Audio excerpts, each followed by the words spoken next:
So in a few months' time, I'm going to be heading out to South Africa with Trailquest and 11 other riders, where we're going to be taking this bike here, Triumph's Tiger 800 XCX, all the way from Johannesburg to Cape Town.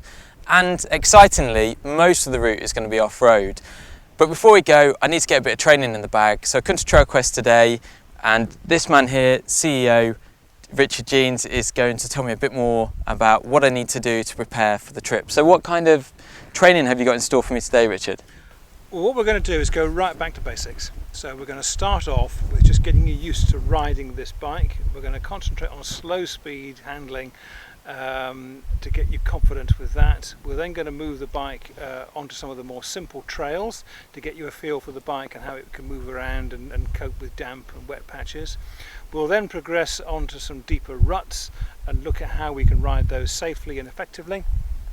And all going well, we'll then move on to the hills and we'll start looking at hill ascents and descents, looking at controlled braking, controlled acceleration, and we will take in some simple, gentle hills, and we'll end up with some steeper, more extreme hills. And then when all that has been done, we'll head out and do a bit of a trail ride that will take you into all types of conditions and give you a good test of everything we've learned so far.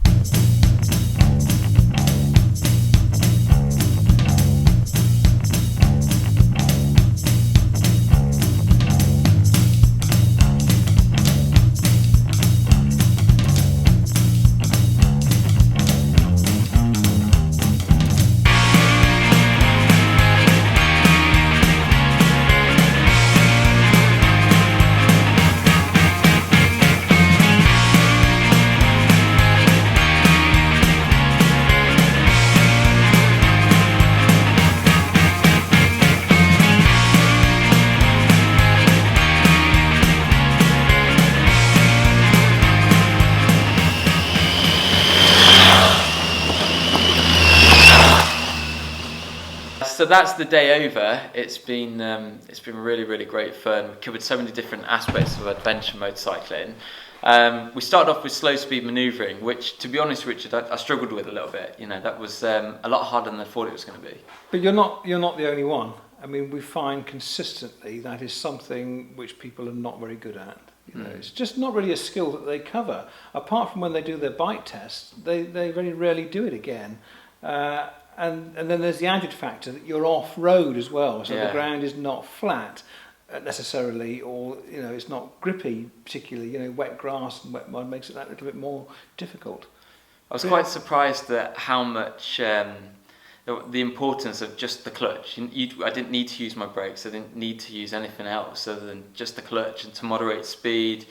It was quite interesting to learn that technique, and obviously as we developed onto trail riding afterwards, that really came into its own. It gave me more time to think because I just had to moderate that. Well, I tell you, again, a lot of customers who come here are always slightly nervous when they get here because they're expecting to go blasting off into the countryside at a rate of knots and kick up dirt and water and so on and have a fantastic time and fall off a lot. Yeah. But of course that isn't sound adventure riding because there the risk of falling off in a proper expedition is serious. Yeah. So we are trying to show you techniques where you can get yourself from A to B across very difficult terrain sometimes without relying on speed to do it. And I suppose the adage that we often use is slow is smooth, smooth is fast. Yeah. All right? And we will get round trails quicker than other people who are trying to really cane it round. Yeah. It's the hare and the tortoise, isn't it? Exactly. And I guess especially when we went on to the next element of today, when we went on to ruts, that really did show. I mean, some of those ruts were really quite treacherous, very slippy, quite deep, wet, tree roots, etc. If you'd have tried to cane it through there, it wouldn't have ended well. No. And don't forget, you only did about 100 metres as well. Yeah. Which is nothing, is it? No. We could be doing that for kilometres, 10s, 20s of kilometres. Yeah. And it's hard work. You notice yourself how your muscles were starting to ache even after a short spell. Yeah. But again, if we try and go through there quickly, which is technically possible, it is more likely to end in disaster than taking a slightly slower route but getting through nice and secure. Yeah. And don't forget that what we are dealing with here is full-size adventure bikes as well. They are bigger, they are heavier, and in some cases, with the Triumph in particular, they're pretty frisky. If we work that electric throttle, that fly-by-wire throttle, the bike will go from naught to very fast in the blink of an eye, won't it? Yeah, definitely. I mean, there were a few occasions where I had to dab my foot, and yeah, it's like you say, a bike that size can go out of control very quickly. Yes. And you know, you'd emphasise to me the importance of being able to sit down in such circumstances so that you can put a foot down. Yes. And I was glad I was in that position and not just stood up and blasting through and you know, then rolling on my face. You know, and a lot of our the sort of people who come here for training, they are inspired by what they see on television and see in magazines and YouTube films and so on, but they haven't always quite grasped that a lot of that material is done by professional riders who are just that much better than they are. Yeah. So they can do things on bikes that the lesser mortal can't do. Yeah. But by trying to emulate it and copy it, the less able rider ends up falling off and hurting themselves. Yeah, you know. and with a big repair bill. And with a big repair bill to the bike and so on. Whereas it is quite possible to ride these bikes off-road in quite difficult off-road conditions. For example, where we went past that fallen tree today, you know, just a little bit getting past the tree, although it may not have seemed it, that was actually quite a technical little ride through, both the route that I took and the one that you took. Yeah. You know, but we both got through quickly. Yeah. As smoothly. And safely. And on we went. And that fallen tree delayed us for a couple of minutes. Well, it was great. At the end of the day, we just went and did like the free riding. Just went and rode random routes around woodland, grasslands, etc. And faced a lot of the challenges that we had earlier in the day, but just combined a bit quicker speed, etc. Yeah. And that was quite nice to be able to implement all that we'd gone over.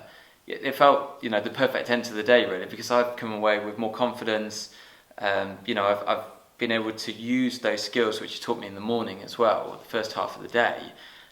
You know, and like you say with the tree incident, you know, it did show there that everything that you'd put across by applying those techniques, it's not the hardest thing in the world, is it? It's the confidence. It's confidence in your riding ability, and also breaking away from the desire that everything has to be done really quickly. Yeah. You know, we have all the time in the world actually to complete this trail. Yeah. So let's not just pack it in because there's a tree falling down across it. Yeah. Let's stop, evaluate the situation, have a look at some alternative routes, walk them, move a few branches and ride through it, you know, and carry on. Rather than blast up there at, you know, 60 miles an hour to come to a screeching great big halt. Can't do this, turn around and go home. Yeah, that's no good, is it? No good. So yeah, it really has been a great day. I've learnt loads of skills, and I'm looking forward to coming back to Trailquest a bit later in the year to do a bit more training with the rest of the guys who are going out to South Africa. If you want to follow the expedition, it's going to be live on MoreBikes.co.uk, on Trailquest's website, as well as Triumph's. And we're also going to cover it issue by issue in Motorcycle Sport and Leisure, and that's going to be starting within the next issue. So follow it through. It's going to be a great read and undoubtedly a fantastic adventure.